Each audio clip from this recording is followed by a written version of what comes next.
한번 따라 하실까요? 아름다운 하모니. 아름다운 하모니. 음악에는 하모니, 하음을 잘 이루면 아름답게 들리는 속성이 있습니다. 독창도, 듀엣도, 또 여러 사람이 부르는 중창도 좋지만 합창이 참 좋은 것은 각자의 소리를 자랑하는 것이 아니라 다른 사람의 소리를 듣고 서로 어우러지려고 하음을 만들 때 얼마나 그것이 아름다운지 모릅니다. 듀엣이나 또는 세 사람, 네 사람 부르는 것도 가능하면 어떻게 하면 상대방의 소리를 듣고 내 소리를 거기에 맞출까, 합하여 어떻게 아름다운 소리가 날까가 얼마나 중요한지 모릅니다. 오늘 본문 말씀은 예수님이 2차 갈릴리 순회 사역을 시작하는 장면입니다. 우리는 성경이 기록이 시간대로 되었거나 아니면 장소대로 되었다라고 이해하지만 복음서의 각 저자들마다 성경을 기록한 원칙이 다 다르기 때문에 마태복음에는 이 사건 뒤에 이 사건이 나오고 이 사건 앞에 저 사건이 나왔는데 마가복음은 또 다르고요, 요한복음은 다 다릅니다. 그래서 내용이 틀렸다는 이야기가 아니라 어떤 주제를 가지고 씁니다. 누가복음은 예수님의 사역의 내용을 가지고 기록을 하고 있습니다. 그래서 4장 14절로 16절에 보면 예수님께서 갈릴리에서 주로 사역하신 내용을 4장부터 기록하고 있는가 하면 오늘 본문에서 나오는 8장부터도 또다시 갈릴리 중심으로 2차 순회 사역을 하는 것을 기점으로 기록하고 있습니다. 그래서 예수님의 탄생과 앞에 있는 이야기, 세례 요한의 세례받는 이야기를 제외하고 나면 누가복음은 1차 갈릴리 순회 사역, 2차 갈릴리 순회 사역, 그리고 3차로는 예루살렘으로 올라가는, 그리고 고난당하고 순환당하신 이야기로 기록되어 있습니다. 사도 바울이 지중해를 따라서 몇 번 전도 선교 여행을 떠나요?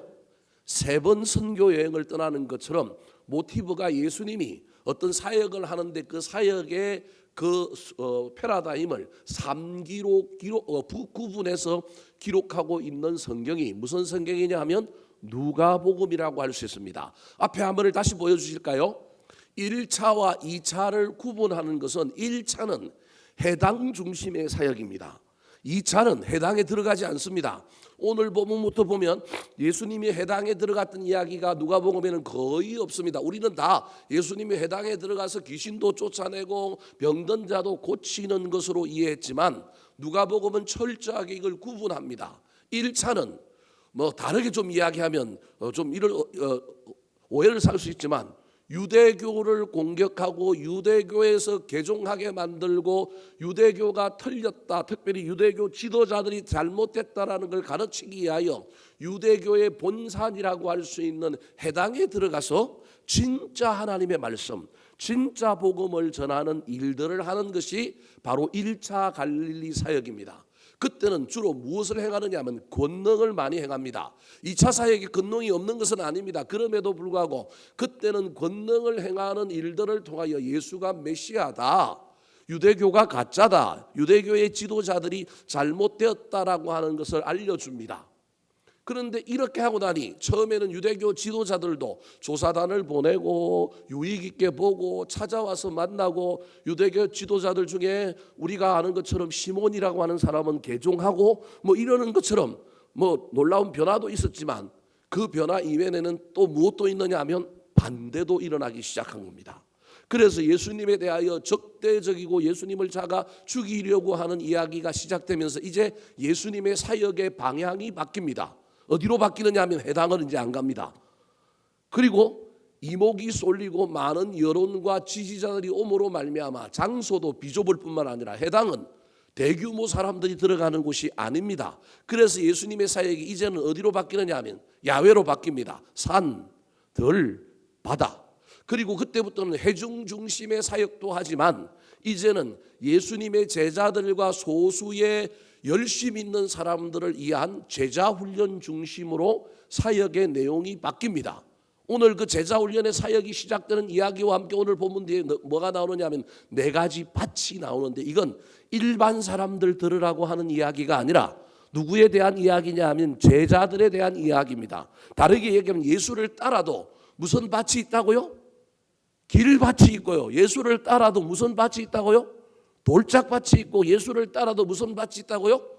가시밭이 있고 예수를 따르는 진정한 사람은 좋은 땅이어야 한다. 그 얘기하고 싶은 거예요. 근데 이 얘기를 모든 사람들에게 예수를 처음 만나는 사람이나 호기심에 온 사람들에게 하고 있는 이야기가 아니라 이때부터 예수님의 사역의 방점은 자기를 따르는 자들을 알곡 만들려고 좀 더 신실한 그리스도인 만들려고 하는 사역을 지금 이제 시작하고 있는 것입니다. 오늘 본문에 나오는 이 짧은 2차 갈릴리 순회 사역의 시작을 이야기하면서 그 이후에 일어나는 모든 사역을 아울러고 서론처럼 주제처럼 설명하고 있는 이 짧은 세 구절 안에 예수님의 사역이 얼마나 성공적이었는가, 그리고 그 성공적인 사역에는 어떤 하모니, 어떤 조화가 있었는지를 우리에게 보여줍니다. 어쩌면 이 이야기는 오늘날 교회에 대한 이야기일 수도 있습니다. 예수님의 사역이 제가 너무 교만하게 저의 목회 사역으로 비유하면 이상하지만 교회에 대한 이야기로 이해한다면 교회의 성공적인 사역에는 하모니가 필요하다는 거예요. 불협화음이 아니라 하나님의 놀라운 은혜를 받은 사람들끼리 서로 맞추고 조화를 이루는 놀라운 일들 속에 예수님의 갈릴리 순회 사역이 성공되었던 것처럼 교회도 부흥하고 그 안에 있는 교인들도 영적인 하나님의 제자들로 성장한다는 것입니다. 자, 그렇다면 2차 예수님의 갈릴리 순회 사역에 어떤 아름다운 하모니가 있었을까요? 오늘 가수 중에 누가 돌아가셨어요?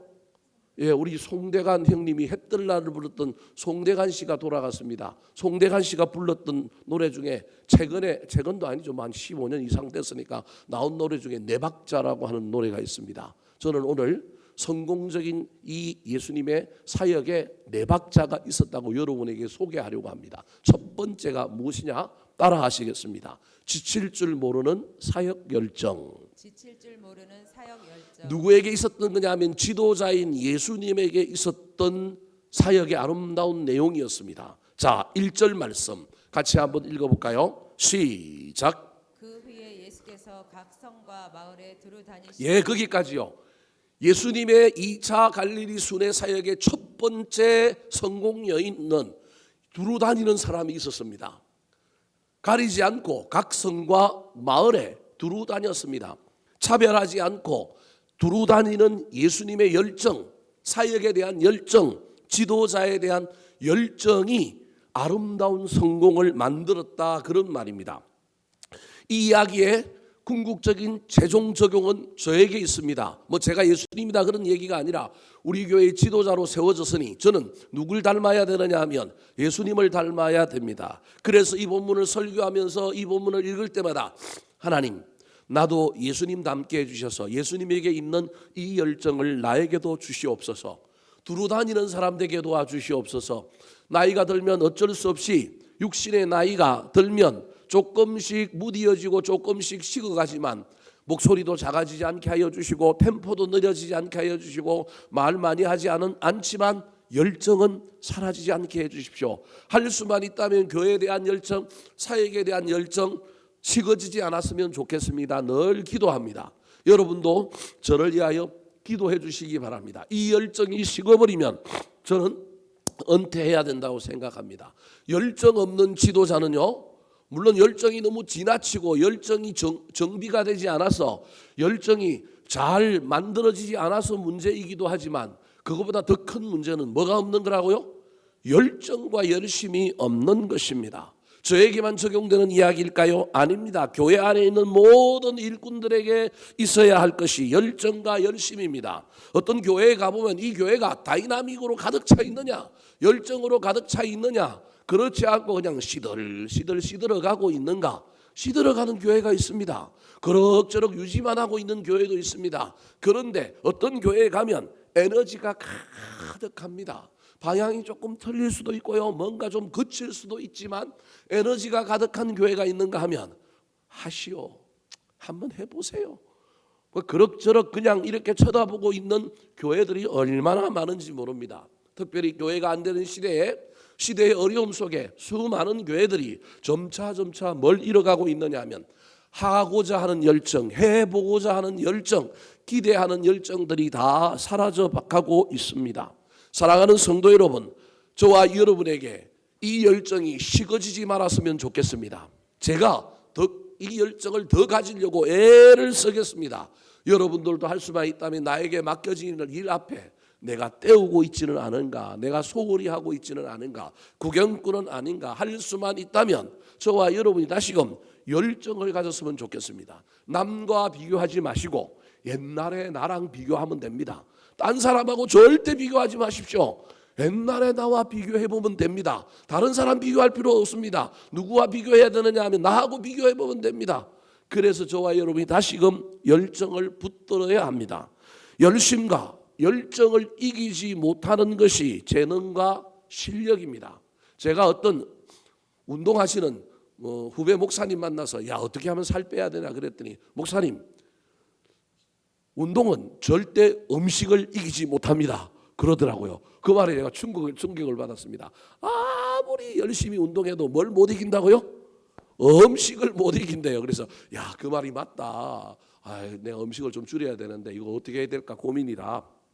사랑하는 성도 여러분, 운동이 음식을 못 이기는 것처럼 그렇다고 뭐 운동이 음식을 못 이기는 건 아니고 운동이 음식을 이기는 사람들도 예외적으로 있습니다.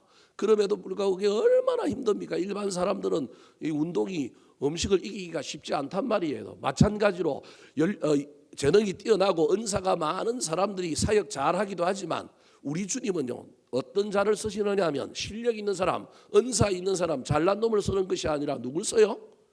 열정 있는 사람을 쓴다니까요. 열심히 있는 사람을 쓴다니까요. 아무리 약하고 못나도 뭐가 있으면 된다고요? 열심히 있는 사람, 열정 있는 사람 주님이 채워가면서 빚어가면서 만들어가면서 쓸 수 있는 것입니다. 절대 교만하지 마시고 나에게 아는 것이 많으냐? 경험이 많으냐? 내가 어떤 코스를 걸어왔느냐? 아무 소용없습니다. 어제의 나와 오늘의 나를 비교하여 혹시 내가 일에 대한 열정, 교회에서 신앙생활에 대한 열정, 가정에서 배우자의 자녀들에 대한 사랑의 열정이 식은 것은 아닌가 살펴보고 그 열정을 붙들었으면 좋겠습니다. 예수님은요 종말론적인 시간 개념을 가지고 있었습니다. 예수님은 사역을 시작하고 공생의 사역 기간 동안에 우리처럼 죽을 날이 언제인지를 그냥 모르고 한정없이 우리의 남은 날들이 많다고 여기신 분이 아니라 그분은 아셨습니다. 3년이라고 하는 종말론적인 시간이 있었기 때문에 그분은요 지금 놀 수가 없습니다. 두루 다녔습니다. 사랑이 가득하여 이 땅에 죽어가는 인간을 위하여 자기 자신을 주심으로 구원하고자 하는 그 사랑의 뜨거움 때문에 두루 다닐 수밖에 없었습니다. 사랑하는 성도 여러분, 나에게 맡겨진 일에 열정을 다하려면 이 예수님의 두 가지 태도 필요하다는 걸 알아야 됩니다. 종말론적인 시간 개념을 가져야 됩니다. 이 사람 다시 오지 않는다. 이 시간 다시 오지 않는다. 기회가 없을 수도 있다. 지금 바로 당장 열정을 가지고 섬겨보자라고 하는 이 태도를 예수님에게 배워야 합니다. 더 나아가서 열심과 열정은 어디에서 오느냐 하면 사랑에서 옵니다. 뜨거운 사랑의 마음을 가지고 이 열정을 품고 사역하는 저와 여러분이 되기를 예수님의 이름으로 축원합니다. 두 번째, 2차 예수님의 갈릴리 순회 사역이 성공할 수 있었던 또 다른 하모니는 무엇일까요? 두 번째 박자입니다. 따라하시겠습니다. 놓치지 않고 저거 잘못됐습니다. 본질로 바꿔주십시오. 놓치지 않고 붙던 본질. 놓치지 않고 붙든 본질. 자, 첫 번째가 태도라고 한다면 태도는 열정이어야 합니다. 두 번째로는 내용입니다. 여러분, 사역의 태도는 열정이어야 하지만 사역의 내용이 틀리면 골치 아픕니다. 열정은 방향이 맞아야 됩니다. 방향이 잘못된 열정은 큰일 납니다. 아무리 배를 열심히 져도 열심히 졌는데 가고자 하는 방향가 아니면 어디로 가는 거예요? 산으로 가고 반대로 가는 겁니다. 그래서 내용이 얼마나 중요한지 모릅니다. 그릇도 중요하지만 그 그릇 안에 반드시 있어야 할 것이 있습니다. 교회라고 하는 것은 여러분 여러 가지 내용들로 채워질 수 있습니다. 그럼에도 불구하고 그 안에 있어야 할 것이 있습니다. 예수님의 사역에 여러 가지가 있었지만 여러분 약한 자들과 함께 밥도 먹고 울어도 주고 수많은 일이 있었지만 예수님의 사역의 본질 핵심은 다른 것이 아니었습니다. 자, 1절 말씀 다시 읽어볼까요? 시작. 그 후에 예수께서 각 성과 마을에 두루 다니시며 하나님의 나라를 선포하시며 그 복음을 전하실 예, 거기까지요. 두 가지입니다. 하나님 나라를 선포하시고 복음을 뭐 하셨습니까? 전하셨습니다. 그 외에 다른 것도 있었습니다. 귀신을 쫓아내는 일도 있고요. 병자를 고치는 일도 있었습니다. 그것이 잘못됐다 틀렸다가 아닙니다. 그런데 예수님의 사역의 핵심은 하나님 나라입니다. 하나님 나라, 즉 천국에 대한 이야기인 겁니다.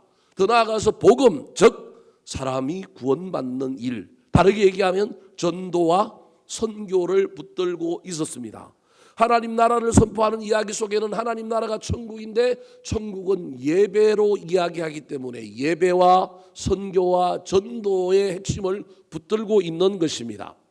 시대의 그 변화에 걸맞게 교회도 여러 옷들을 갈아입어야 합니다. 없었던 여러분 피아노도 생기고 드럼도 생기고 또 뭐가 생길지 모릅니다.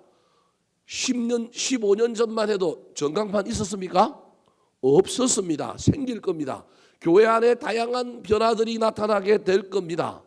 여러분 시대의 변화에 걸맞는 옷을 입는 걸 두려워하거나 무서워할 필요는 없습니다. 뭘 무서워해야 되느냐 하면 그럼에도 불구하고 교회가 본질을 붙들고 있는가. 다른 많은 변화와 걸맞는 옷을 입더라도 교회 안에 구조가 바뀔 수도 있습니다. 장의자 방향이 바뀔 수도 있습니다. 여러분 다양한 변화가 앞으로 교회 안에 일어날 수도 있을 겁니다. 저와 여러분이 죽기 전에 한번 생각해 보시면 됩니다. 지금 우리는 장의자에 앉아 있지만 우리 어린 시절에 교회에서 신앙생활 했던 사람들 다 어디에 앉았어요? 예, 자부동이라고 하는 방석에 앉았잖아요. 그래서 좋은 교회는 방석이 어때야 돼요? 두꺼워야 돼요. 잘 모릅니까 여러분? 옛날 시골 교회는 방석이 어땠어요? 얇았어요. 얇았다니까요. 근데 얇은데도 불구하고 좋은 교회는 바닥에 또 뭐가 들어와요? 불이 들어오면 좋은 교회예요. 불이 안 들어오면 얼마나 추운지 몰라요. 여러분 다양한 변화가 일어나는 겁니다. 지금 우리가 여기 앉아 있으니 이게 당연한 것 같았지만 옛날에는 이게 당연하지가 않았다니까요. 성경책 옛날에 안 들고 다니면 여러분 다 이상한 사람인데 요즘 성경책 들고 다니는 사람들이 희귀종이에요. 목사님들 중에는 막 성경책 안 들고 다닌다고 막 뭐라고 그러는 사람들 참 많은데요. 여러분 들고 다니시기 바랍니다. 가능하면. 그럼에도 불구하고 시대의 변화를 거스를 수 있을까요? 요즘 젊은 애들은 성경책 꺼내라고 하면 성경책 안 꺼내고 뭘 꺼내요? 핸드폰 꺼낸다니까요. 저는 참 감사한 게 예배 시간에 핸드폰 꺼내는 사람들이 아직은 제가 못 봤어요. 전화가 와서 본 사람들 빼고는.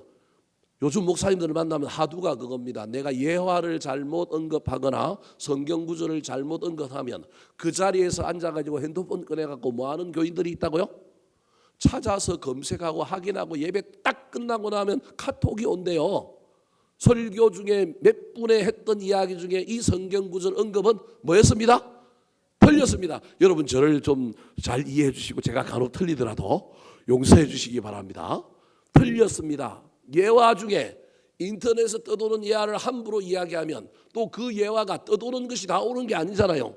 옳은지 아는지 검증해가지고 그건 어떤 학설이 잘못됐고 뭐가 틀렸는데 목사님이 대중 앞에 설교하면서 공적으로 설교하면서 잘못된 정보를 우리에게 주시면 안 됩니다라고 하면서 첨부 링크까지 걸어서 올바른 게 이게 올바릅니다라고 보낸답니다.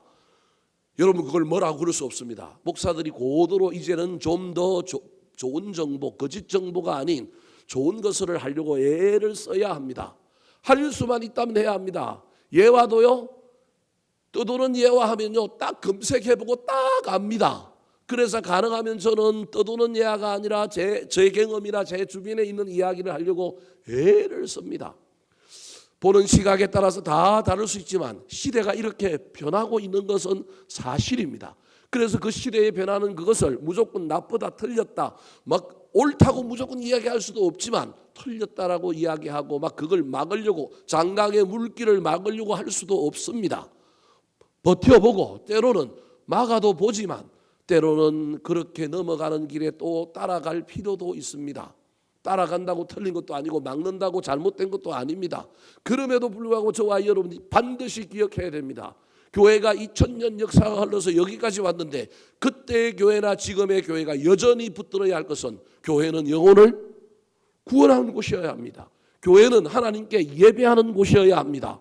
흔들리면 안 됩니다.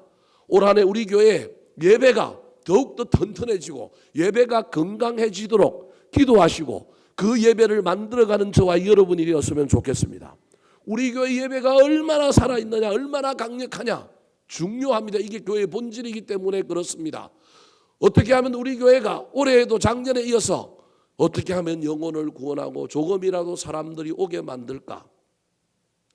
여러분은 잘 모르지만 그래도 우리가 작년에 행사하고 우리 교회 등록하여 작년에 행사의 결과 우리 교회에 나오는 사람이 3사람 있습니다. 여러분 잘 모를 거예요. 저는 압니다. 3사람이 있다니까요. 최근에 얼마 전에 한 명은요, 저 멀리 사는데 저 뭐 고양동 쪽에 사는데 최근에 7단지로 이사 온다 그래가지고 얼마나 감사한지 몰라요. 여러분 우리 안에 이런 열매들이 있습니다. 사람들이 보기에 이게 효율적이지도 않고 돈을 들였는데 3명 등록했다? 3명 등록해서 지금까지 다닌다? 여러분은 알 수가 없는 겁니다. 또 다른 사람들이 어느 곳에 어떻게 가서 어떻게 또 다닐지, 지금 현재 심었던 씨가 또 어떻게 열매 맺을지 알 수 없지 않습니까? 할 수만 있다면 여러분, 저와 여러분이 전도하는 일에, 열매가 있든 없든 선교하는 일에 최선을 다해야 됩니다. 할 수만 있다면 우리는 교회 안에서만 그리스도인들이 아니라 세상에서도 사랑을 전하고 예수의 향기를 전하는 사람들이 되도록 인격의 변화, 삶의 변화가 이곳에서 일어나야 합니다. 우리 교회 안에 이 본질이 유통되도록 사역의 열정, 열심도 중요한데 그 위에 우리의 교회의 내용이 올바른지, 본질을 붙들고 있는지 점검함으로 그것을 저와 여러분이 붙들고 나아가게 되기를 예수님의 이름으로 축원합니다. 3번째, 예수님의 2차 갈릴리 순회 사역의 성공적인 비결은 무엇일까요? 어떤 하모니가 일어났을까요? 따라하시겠습니다. 주님과 함께하는 제자들. 주님과 함께하는 제자들. 자, 1절 말씀 다시 한 번 더 읽어볼까요? 시작.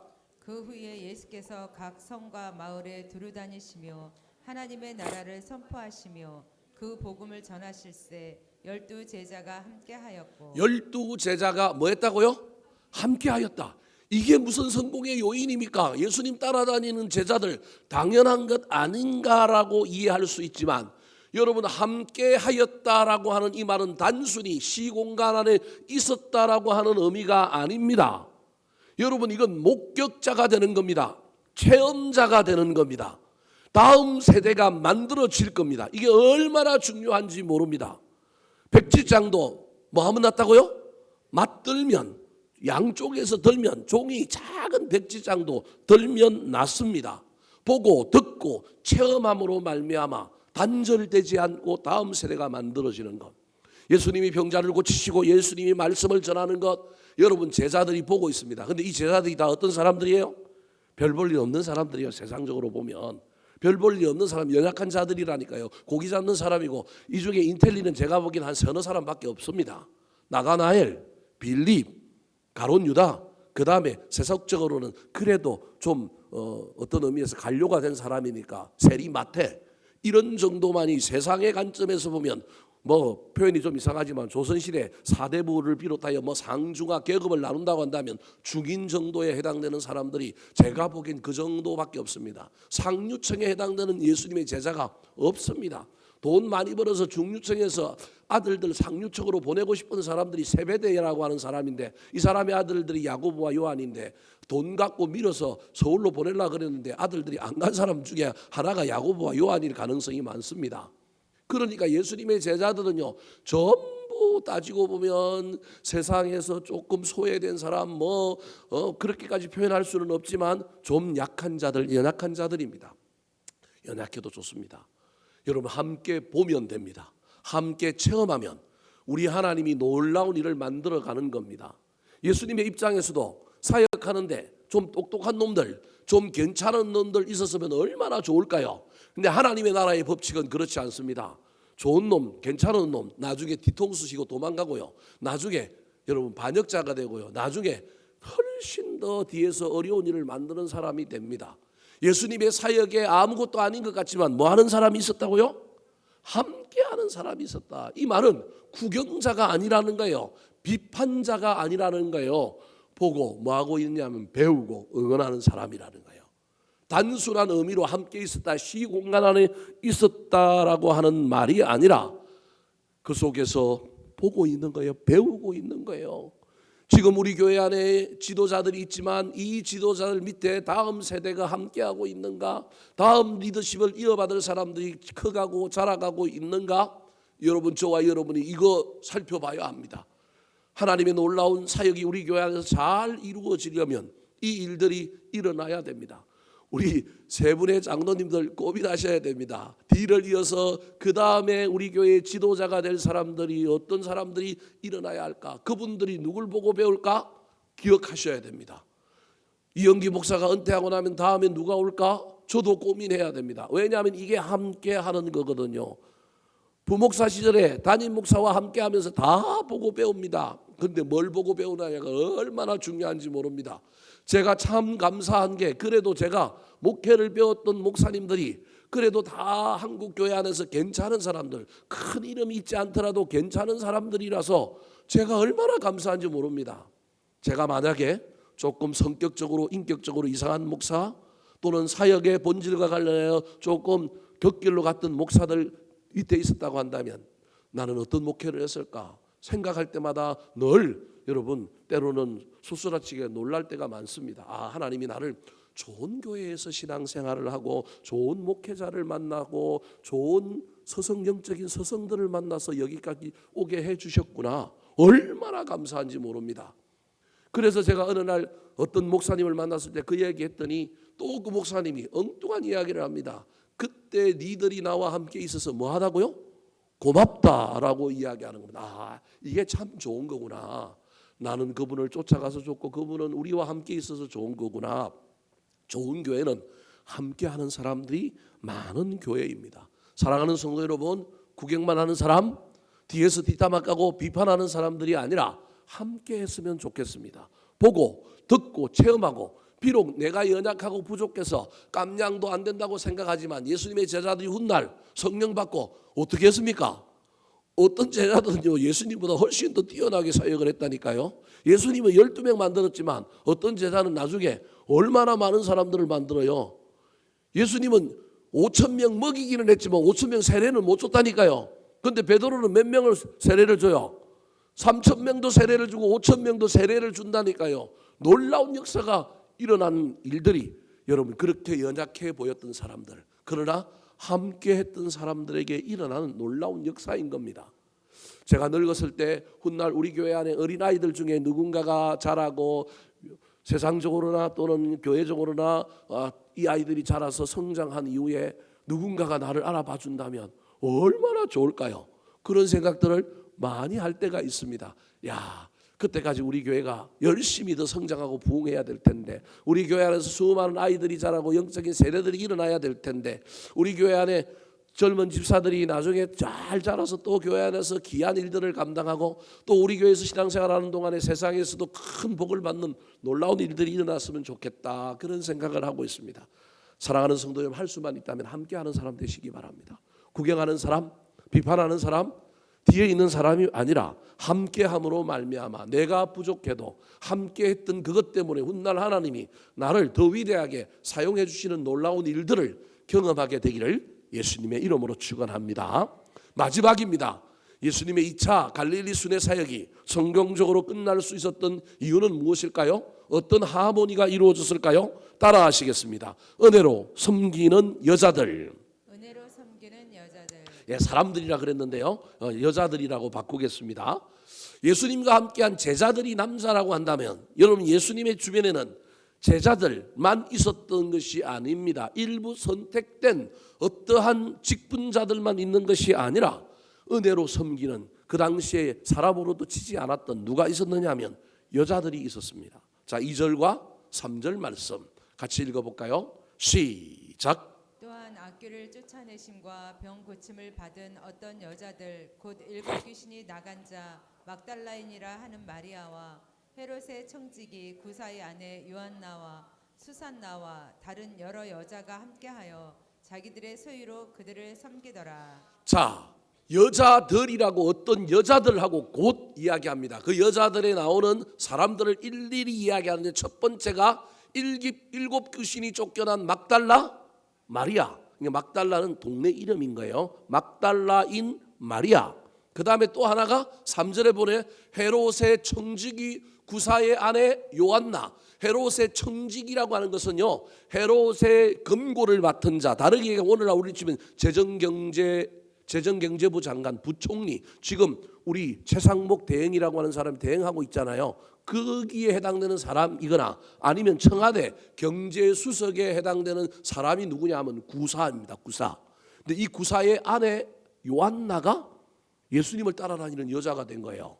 또 다른 하나가 요한나와 수산나인데 이 수산나는 요한나랑 어떤 관련이 있을 거다. 왜냐하면 같이 이야기하는 거로 보아서. 그래서 수산나 또한 어떤 헤롯의 정부 안에 있는 관리의 아내일 가능성이 많다. 뭐 여하튼 그렇게 얘기합니다. 첫 번째는 막달라 마리아, 두 번째가 요한나, 세 번째가 수산나. 그 외에 다른 여러 여자가 함께 있었다 그렇게 말합니다. 잘 어울리지 않는 사람들이 여러분 어울려서 누굴 따라다녀요? 예수님을 따라다녀요. 막달라인 마리아, 음란한 여자. 요한복음에 보면 죄 없는 자가 돌로 치라고 했을 때 나왔던 여인이 저 사람일 거다. 오늘 보면 앞에 나왔던 여러분 은혜 때문에 눈물로 예수님의 발을 눈물로 씻고 옥합을 깨뜨렸던 여자일 가능성이 많은 이 막달라인 마리아. 여자의 적은 누구일 가능성이 많아요? 남자보다 여자일 가능성이 훨씬 더 많아요. 그래서 이 막달라 마리아를 더 여자들이 경건하고 안 만나야 되는데 오늘 본문에 보니까 합력하여 가는 거예요. 이유는 간단해요. 은혜 때문에, 하늘나라 복음 때문에 이 세상에서 통용되는 법칙이 통용되지 않는 여자 공동체가 만들어진 거예요. 헤롯의 청지기 구사의 아내 요한나가 예수님을 따라다녔다. 이 말은 예수님의 복음이 어디까지 들어갔느냐 하면 헤롯의 정부에까지 들어가서 헤롯의 관료들 중에 예수 믿는 사람들이 생겼다. 그 중에 고위직의 관리의 아내가 누구냐 하면 요한나라고 하는 사람이라는 거예요. 이 여인들이 예수님을 따라다녔는데 어떻게 따라다니냐면 자기들의 소유로 그들을 뭐하더라? 섬기더라. 여러분 예수님의 제자가 12명입니다. 12명 말고 70명의 전도대원들이 있었습니다. 이 당시에 예수님과 같은 랍비들이 일단의 무리들을 이끌고 율법을 전파하면서 전국을 돌아다녔습니다. 이걸 순회 랍비라고 이야기합니다. 그래서 여러분 우리나라의 유명한 설교자 중에 한 분이 김용희 선교사님이라고 하는 분이 순회 선교단이라고 하는 어떤 단체를 만들고 막 설교하고 다니는데 이분은 뭐 목회 안수도 받은 적도 없고 신학을 정식으로 공부한 것도 없는 분인데 이분이 설교도 잘하시고 막 그렇게 하시는 분이 있습니다. 이분이 이런 선교단체 명칭을 만든 이유 중에 하나가 여기서 본딴 거예요. 예수님은요 그 당시에 랍비들의 반열에서 최고의 랍비, 순회하면서 여러 지역에 율법을 전하는 것 같이 하나님 나라의 복음을 전했던 사람인 거예요. 제가 지금 무슨 얘기를 하려고 하느냐 하면요, 예수님이 12명만 데리고 다닌 게 아니라 수많은 일행이 있었다는 거예요. 적어도 약 100명가량이 매번 움직이는 거예요. 이 동네에서 저 동네로. 여러분 100명을 데리고 선거 유세를 한다고 생각을 해봐요. 100명과 함께 돌아다니면서 지역을 다니면서 강연을 한다고 생각해봐요. 이게 얼마나 어려워요. 장소를 물색해야 되죠. 숙박을 해야 되죠. 오고 가는데 뭐 오늘날처럼 뭐 차를 타고 안 다니고 걸어 다니니까 교통비는 안 들었다 치더라도 수많은 비용이 들 거 아닙니까? 근데 예수님의 제자들이 부자예요? 비용을 감당할 수가 없을 거예요. 그런데도 불구하고 예수님은 뭐 인자는 머리 둘 곳이 없다. 여우도 굴이 있고 참새도 집이 있는데 인자는 머리 둘 곳이 없다. 이 말은 예수님이 순회 사역을 할 때 소위 말하는 여인숙에 가서 자고 호텔에 가서 자고 여관에 자지 않고 때로는 뭐도 했을 가능성이 있다라는 거예요. 노숙을 했을 가능성이 있다라는 거예요. 그러니까 예수님의 이 순회 사역이 얼마나 대단한 사역인지를 알 수 있는 거예요.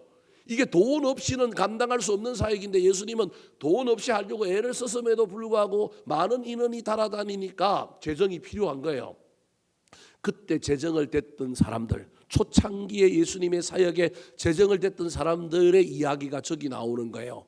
요한나, 수산나, 다른 여자, 막달라인 마리아. 뭘로 섬겼다고요? 자기들의 소유로 섬겼다라는 거예요. 여러분, 저기 소유에 저와 여러분의 눈이 가면 안 됩니다. 뭐에 가 있어야 돼요? 섬겼다라고 하는 것에 가 있는 거예요. 소유는 수단일 뿐입니다. 사랑 때문에, 받은 은혜 때문에 섬기려고 하는데, 제자들은 따라다니면서 복음 전하고 함께하는 것으로 그렇게 했지만 이 여자들은 나설 수가 없잖아요.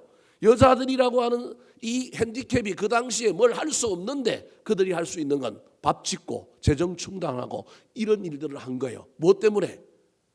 은혜 때문에, 사랑 때문에.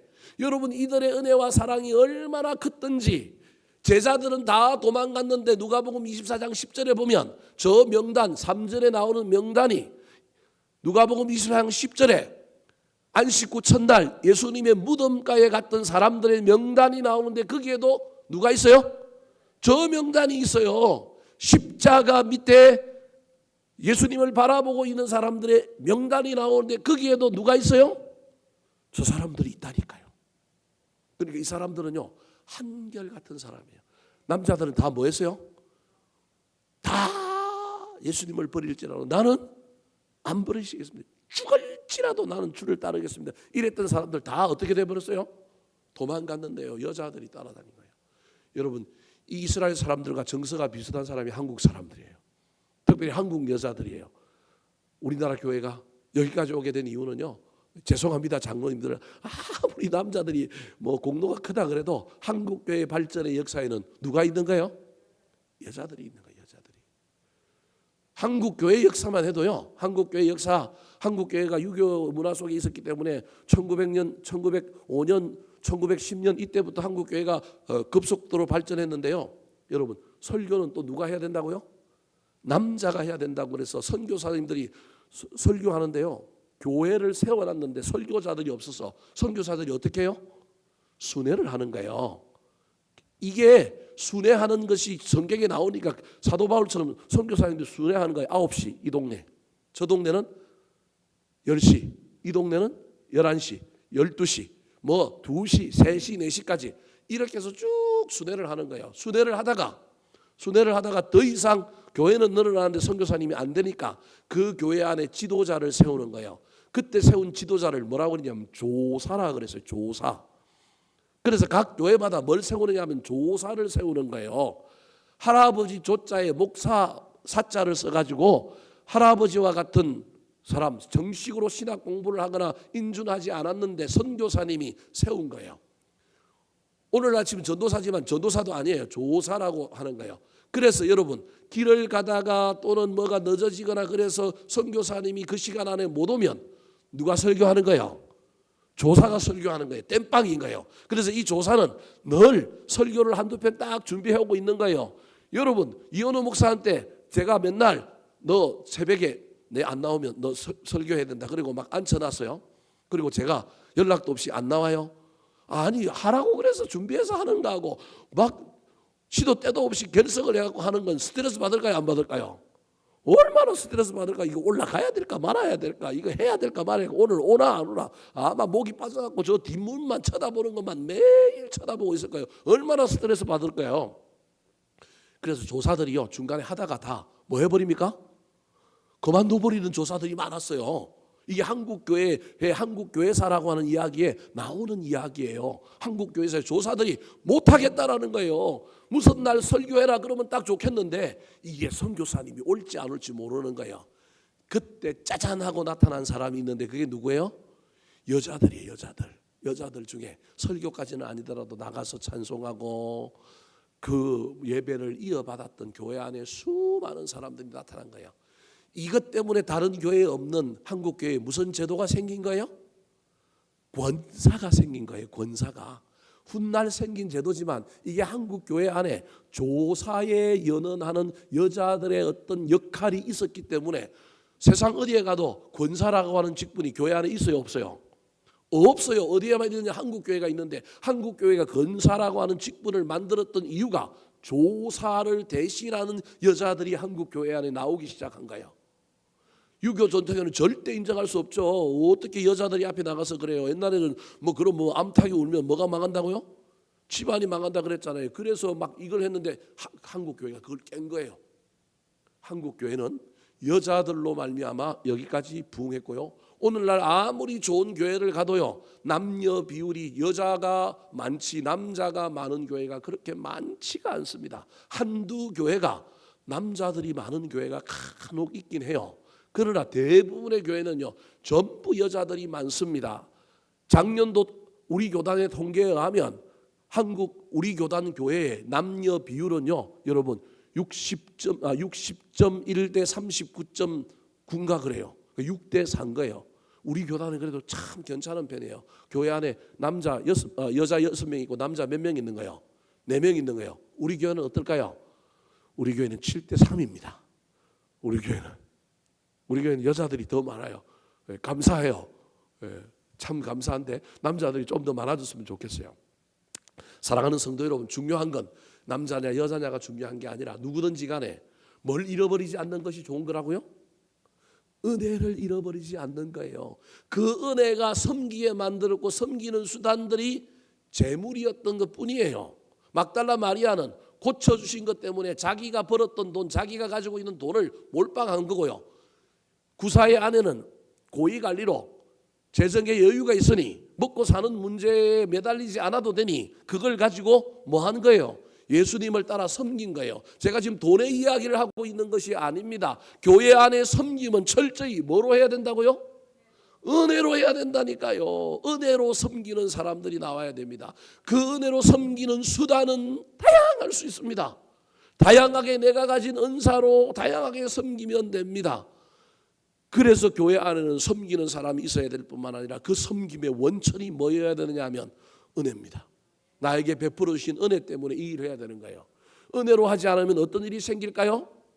이들의 돈으로도 예수님의 사역이 충당이 안 되니 그 다음에 나오는 사람이 누구냐 하면 예수님의 제자들 중에 야고보와 요한이 출세하고 서울로 가서 출세해야 되는데 이들이 갑자기 누굴 따라다니기 시작해요? 예수님을 따라다니기 시작하잖아요. 그러니까 이 부모들이 예수님을 잘 보고 있다가 예수님이 그래도 한몫하는 것 같고 예수님이 제대로 될 것 같으니 아들들을 위하여 투자를 한 사람이 누구예요? 야고보와 요한의 아버지 세베대입니다. 세베대가 예수님의 순회 사역에 또 물질을 댑니다. 여러분, 은혜로 된 게 아니기 때문에 은혜로 하지 않는 건 나중에 뭘 주장해요? 자기 공로를 주장하게 되어 있습니다. 그래서 은혜로 했느냐 안 했느냐는 내가 뭘 했는데 이렇게 섭섭하게 하십니까? 내가 어떻게 했는데라고 이야기하는 공로가 나오는 사람은요, 은혜로 한 게 아닙니다. 그래서 나중에 예수님이 예루살렘 올라가신다 하니까 치맛바람을 일으키고 누가 와요? 야고보와 요한의 어머니가 오잖아요. 와가지고 당당하게 얘기하잖아요. 제자들 그것도 있는 데서 얘기하잖아요. 제자들 있는 데서 얘기한다는 건 지대한 공헌을 했다라는 거예요. 세베드는 그 당시 여러 배를 가지고 있는 선주였던 거예요. 그 선주 중에 선주가 그리는 선장들 중에 하나가 누구냐 하면 베드로인 거예요. 수많은 배를 가지고 자기는 일하지 않고 많은 선장들을 통하여 배를 빌려주고 이렇게 돈을 벌어서 산 사람인 거예요. 선장 베드로는 돈을 벌었는데 그래도 선장이니까 돈 벌기는 벌었지만 그의 집이 어디밖에 없느냐 하면 그 당시 가버나움이라고 하는 갈릴리 지역의 큰 도시 가버나움에 집이 있는데 이 선주 세베드는 집이 어디에 있어요? 예루살렘에 있어요. 특별히 예루살렘에 제사장들하고 안면이 있어서 예수님이 제사장의 집에 잡혀갔을 때 그 경비병을 뚫고 베드로를 들여보내 준 사람이 누구냐 하면 요한이에요. 요한이 베드로와 함께 거기 가고 불 쬐고 예수님의 신문 장면을 보고 있다가 여러분 베드로가 예수님 몇 번 부인해요? 3번 부인하는 거예요. 그 정도로 돈의 위세가 대단했던 사람이 누구냐 하면 세베대인 거예요. 그 세베대가 자기 아들들이 예수님 따라다니니까 여기다가 몰빵을 한 거예요. 그래 놓고는 나중에 예수님 예루살렘 올라간다 그러니 드디어 이스라엘의 왕이 되겠다 그런 마음 가지고 세속적인 관점과 그 생각을 가지고 짜잔하고 나타나서 뭐라고 얘기해요? 하나는 오른쪽에 하나는 왼쪽에 여러분 그 제자들 앞에서 한 이야기였기 때문에 그 엄마가 가져와자 제자들이 막 분해가지고 어떻게 이런 이야기를 하느냐, 우리는 도대체 뭐냐고, 제자들 사이에 분란이 일어나고 다툼이 일어났다고 신약 성경에 분명히 기록하고 있습니다. 아니 상식이 있는 사람이 어떻게 이런 일을 할까요? 그만큼 뭘 했다라는 거예요? 공헌을 했다라는 거예요. 내가 이만큼 공헌했기 때문에 그랬다라는 거예요. 물론 훗날 세베대도 변하여 제가 보기엔 인격적인 사람으로, 영적인 사람으로 변했기 때문에 초대교회 이야기를 적고 있는 복음서에 분명히 이름을 뭐하고 있어요? 기록하고 있는 거예요. 그래서 그 이름을 기록해도 될 정도로 훗날 초대교회 안에 위대한 지도자가 되었다, 그렇게 공로를 주장하는 사람도 변하여 새 사람이 되었다라고 하는 걸 보여주기는 하지만, 여러분 그럼에도 불구하고 이 여자들은요 은혜로 그냥 섬기는 거예요. 주장하지 않아요. 변치 않고 끝까지 어디까지 따라가요? 십자가까지 따라가요. 더 나아가서 여러분 마가요한의 다락방에서 성령을 기다리는 120명 안에도 이 여자들이 들어있어요. 거기도 보면 예수님의 어머니 마리아와 여자들의 이야기가 나와요. 그들이 모여서 전혀 뭐에 힘쓰더라? 기도에 힘쓰더라. 사랑하는 성도 여러분, 말씀을 마치려고 합니다. 열정을 가진 지도자, 일꾼들이 우리 교회 안에 있었으면 좋겠습니다. 우리 교회가 여러 가지 내용들을 가지고 다양하게 사역을 할지라도 우리가 예배하고 전도하고 선교하는 교회의 본질을 놓치지 말았으면 좋겠습니다.